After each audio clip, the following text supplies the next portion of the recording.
Okay, magandang araw mga pare. Ako nga pala si paring RJ at welcome dito sa paring RJ TV. Nako, summer na mga pare. Summer na at mag-uumpisa na ang mga drawing nyong kaibigan. Mag-uumpisa na yung mga artist nyong kaibigan. Kasi puro drawing na lang ang mga outing ngayon. May mga kaibigan ba kayong ganyan? Ako, alam niyo na kung sino-sino yung mga yan. Kaya huwag kayong magpapaniwala pag nagyaya ng swimming. O, tara swimming tayo. Pag nandun na yung swimming, pag nandun na yung date ng alis ninyo, ay biglang may lakad. Marami tayong mga kaibigan na ganyan. At syempre mga pare, bago tayo mag-umpisa, please subscribe to my channel at huwag kakalimutan mag-share at mag-likes ng ating mga videos. Ganun din po, pakipollow po ang Paring RJ sa Facebook at Paring RJ TV dito sa YouTube at Paring RJ Banateros sa TikTok account. Yan, palakpakan ulit.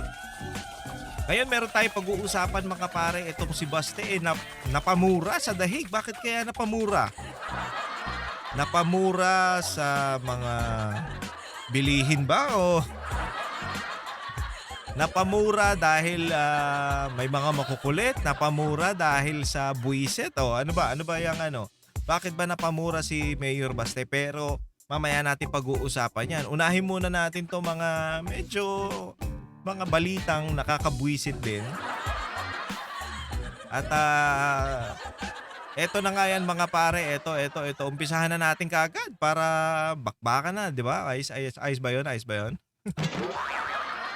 Eto mga pare. Ayan. Ewan ko kung totoo to pero itong si Browner, po siya nagsalita na. Actually, medyo parang nakita ko na to noon nagsalita siya na bago daw tayo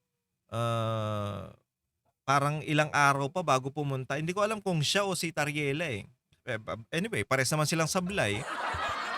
Kasi bago daw pumunta yung backup natin, kailangan lumaban daw muna ng mga sundalo natin. Eto ang sabi niya, Pilipinas dapat handang lumaban bago dumating ang tulong ng mga kaalyado ayon kay General Browner. Naku po. Hindi, kung sang sinasabi nitong tanga na to, yung tulong manggagaling sa US, putya baka ubos na tayo dito. Hindi. 'Di ba maging realidad lang tayo, baka ubos na tayo bago pa dumating yung tulong na galing US. Ang layo niyan. Hindi, may EDCA sites naman. Tsaka, putangina kayo yung mga sundalo, bakit nyo kami dinadamay sa mga kaanuhan nyo? Ewan ko Kasi yung mga general natin ngayon, gaya niya ni Tariela, itong si Browner, medyo parang may aning-aning. Hindi, kasi tangina bilang isang general, hindi ka kailangan magsalita ng parang hindi ka nag-iisip, 'di ba? Parang hindi nag-iisip 'tong mga 'to si gumawa ng caricature, si Tariela, eto sinabi niya na kailangan handa tayong lumaban. Puta dinamay niyo pa kami.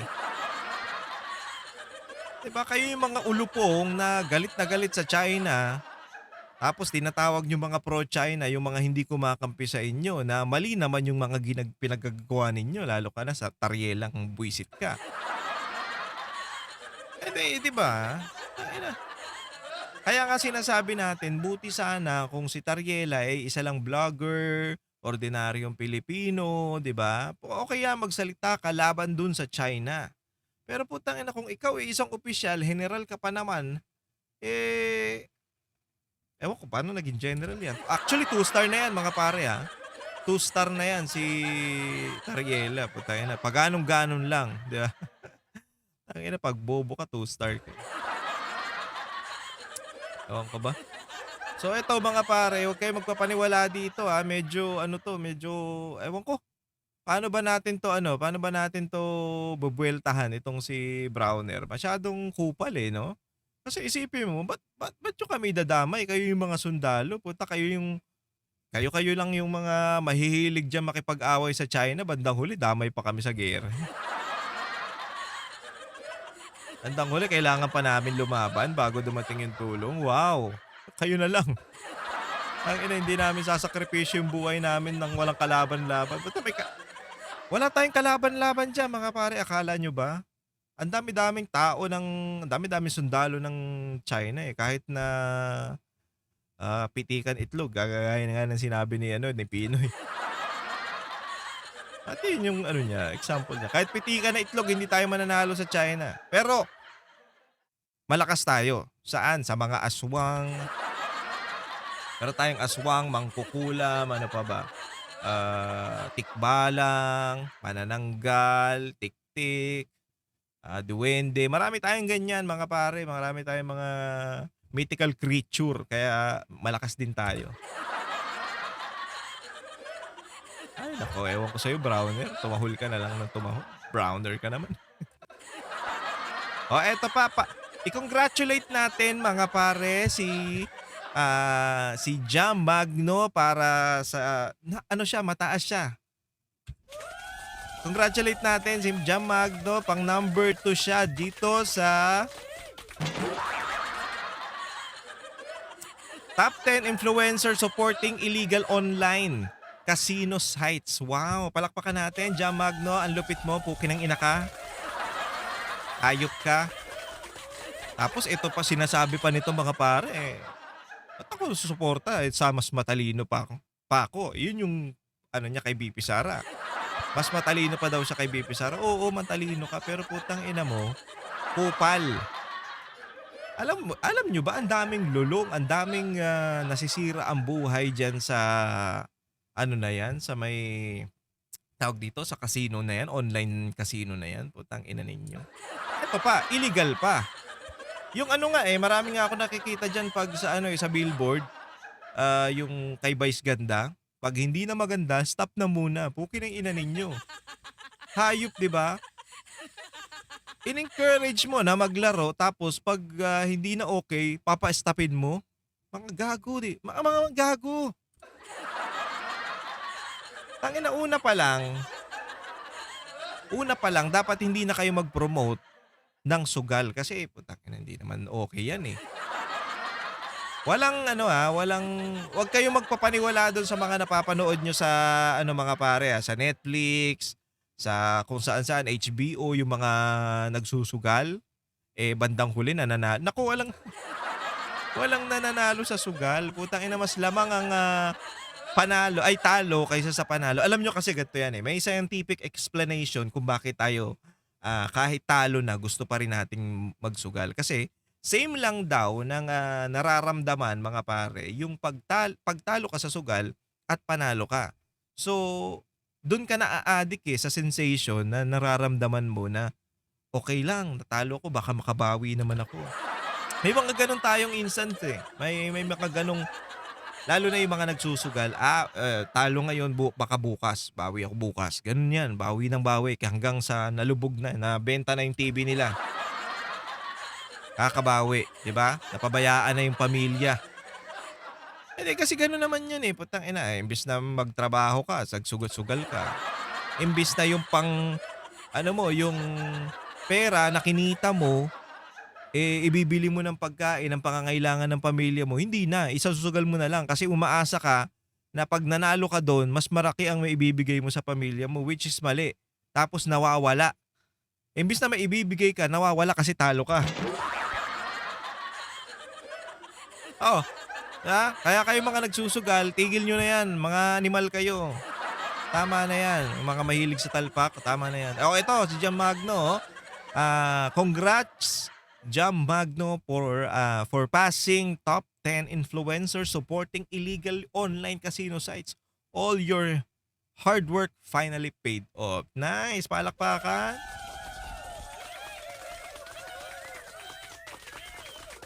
Nice, nice, nice, nice, nice, nice. Ito nakalagay sa kanya, promoting play Geely Chinese platform pretending to be Padcore accredited site. Putangina, wala ka na bang pera? Kasi alam nyo malaki talaga ang ano diyan, malaki ang, kitaan diyan, sa sugal. Kasi kinukuwento yan ni Sir Jack kasi isang ano mo lang daw diyan, isang promote mo lang diyan, isang video daw, milyon talaga. Malaki talaga lalo na 'pag sikat ka, naku. Pero isipin niyo naman mga pare, yung mga batang nakakapanood o yung mga naiikayat mo na manood diyan o maglaro niyang online casino, putangina hindi naman lahat yan nananalo. Tapos meron pa nga yan sila mga pare na ano, na makakatanggap ka ng bonus 'pag kinlik mo yung link sa baba. Yan ang link ko. Ayan, 'di ba? Ganyan na yan ngayon. Kaya nga putang-inang 'to ni Jam Magno kupal, Kupal talaga 'tong babae na itsura pa lang kupal na, eh. Okey na yan, okey na yang kupal na yan, huwag na natin pag-usapan yan. Eto, panoorin natin 'to mga pare bago tayo pumunta dun sa pagmumura ni, Mayor Baste. Panoorin muna natin 'to. Unang-una sa lahat, maraming salamat. Pangalawa, alam ko because you really believe in my father, nasasaktan din kayo. But Yes. kailangan yung tumiis lang kasi nasa sitwasyon tayo ngayon na di natin na naiwasan or di natin pinili. So, kung ano man yung mga nakita nyong or if you have learned anything or may gusto kayong nakita na gusto nyo ipatuloy, then you can manifest this through votes. Kung may Ayan. nakita kayo, kasi wala na because nobody can run for the presidency again. So if we choose another leader for the Philippines, then piliin nyo yung tao na kung saan nyo nakikita yung nakita nyo sa tatay ko. Yan. Ayan, sabi niya mga pare kung, piliin niyo yung taong nakikita niyo katulad nung tatay ko. Hindi niya sinabing ano, piliin niyo yung mga Duterte, hindi gano'n, Hindi naman gano'n. Kumbaga pumoto kayo ng parang katulad, hindi lang siguro for ano, para sa siyempre specific yung sinasabi niya para sa pagiging presidente. Wala naman tayong ibang makita ngayon kundi si VP Sara lang, 'di ba? Duterte din naman 'yan. At na-train din naman 'yan ng tatay niya at nakita natin kung paano kumilos itong, ating, Vice President si VP Sara kung paano tumulong. Hindi man na nakikita nung mga tarantadong nagbumabati ko sa kanya o yung mga bulag. Kasi alam niyo mga pare, kasi kami nakikita namin, yung mga simpleng, pagtulong ng Office of the Vice President diyan sa mga, nasunugan, sa mga humihingi ng tulong, sa mga alam mo 'yun, yung mga burial assistance, marami, yung sa libreng sakay diyan sa bus, marami, marami ang ginawa ang, Office of the Vice President na hindi niyo nakikita, na hindi niyo alam o yung iba, hindi ano, na hindi nagre-research, sarado na yung utak. Marami, marami nagawa ang, Vice President natin patungkol diyan sa mga trabaho niya bilang Vice President. Kumpara mo naman sa nagawa ng presidenteng si Marcos, putang inang 'yan. Anong pinapagawa? Sino-sinong pinagpapakulong? Gumawa ng ICI, anak ng putya, gumawa puro photo ops. Nagkasakit na lang ang animal sa katamaran, hayop. Putang inang 'yan. Hindi ka ang nakakahiya, 'no? Yung magkasakit ka sa kasipagan, okay pa yun, Putang ina, oo nga, kawawa naman kasi sobrang sipag niya, napabayaan na yung sarili kaya nagkasakit.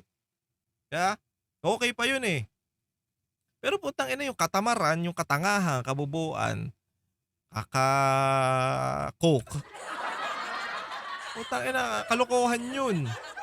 Tangina nagkasakit ka dahil wala kang ginawa. Gago ang putang ina. Ay naku. Wala, Saan ka ba naman nakakita na putang ina, hindi mo naman proyekto, puta angkinin mo. Yung tulay diyan sa ano, sa Bukana, yung Bukana Bridge, 'di ba? Tangina nung una binabatikos niyo yung mga Chinese kung ano-anong sinasabi ninyo, ng mga tao mo kung ano-anong sinasabi sa China. Putang ina bandang huli yung gawa nung China aangkinin mo, anak ng hayop ka talaga. Tiis pa mga pare, March na naman, Ano pa, tagal pa 'no? Hindi malay niyo magkaroon ng, himala. Hindi imposible 'yan, baka mamaya biglang may himala, salamat naman. Ewan ko ba? Ewan ko.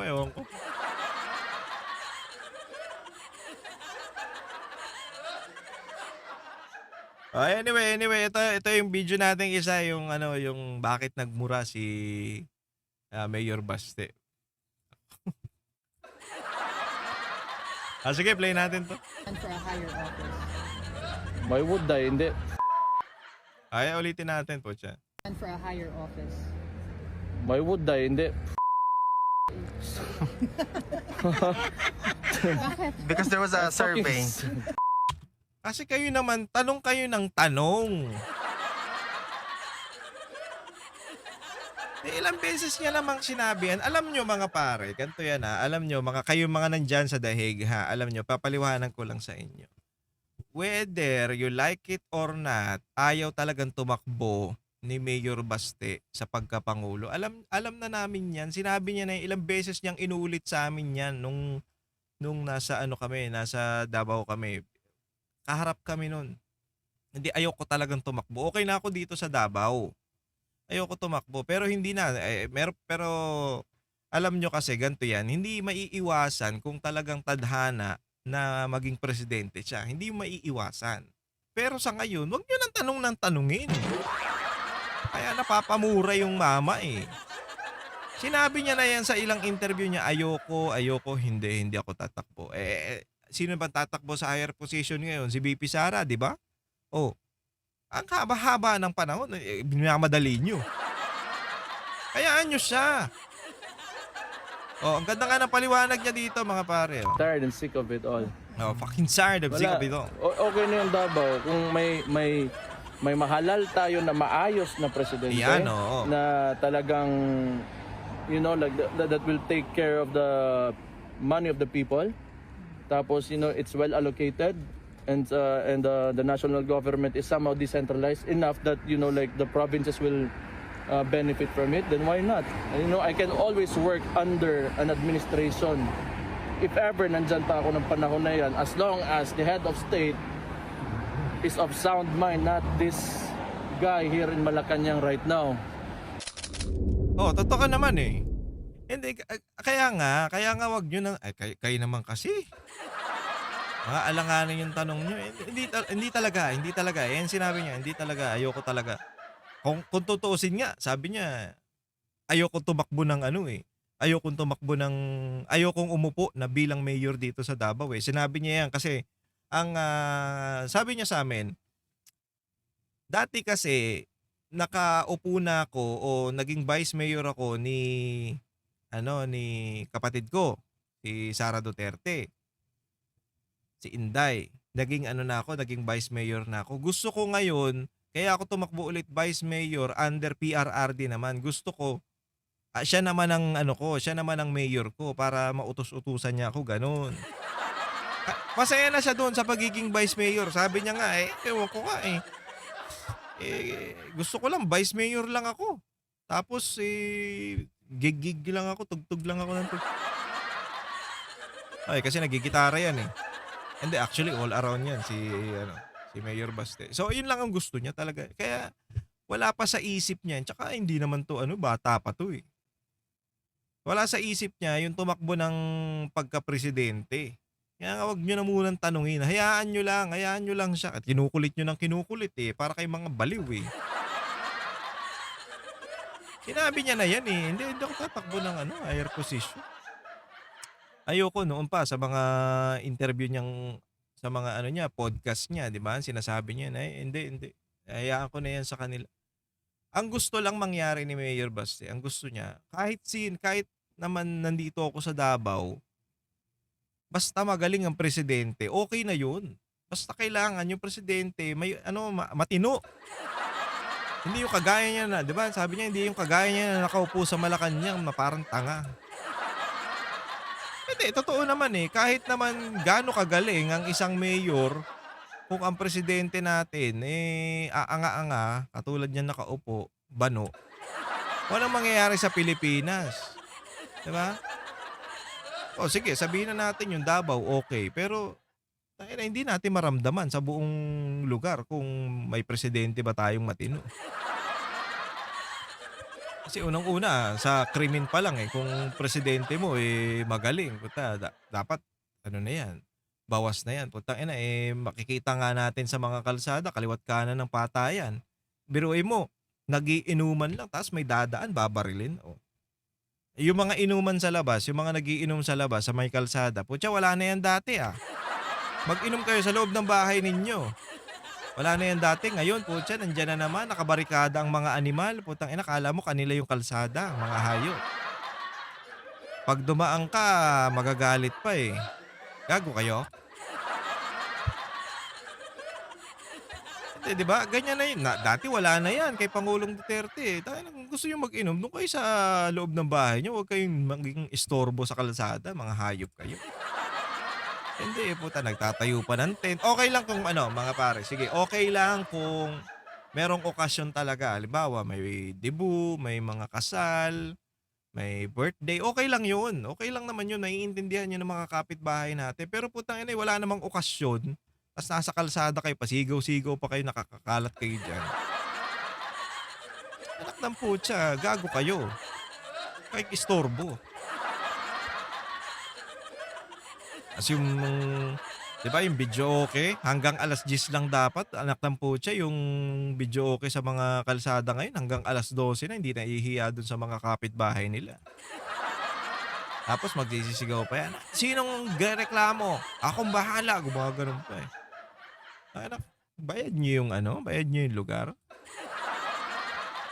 Baka kayo nasa venue, Hindi, maraming mga kupal ngayon, mga tao ngayon kasi nga yung presidente natin, bano, walang alam.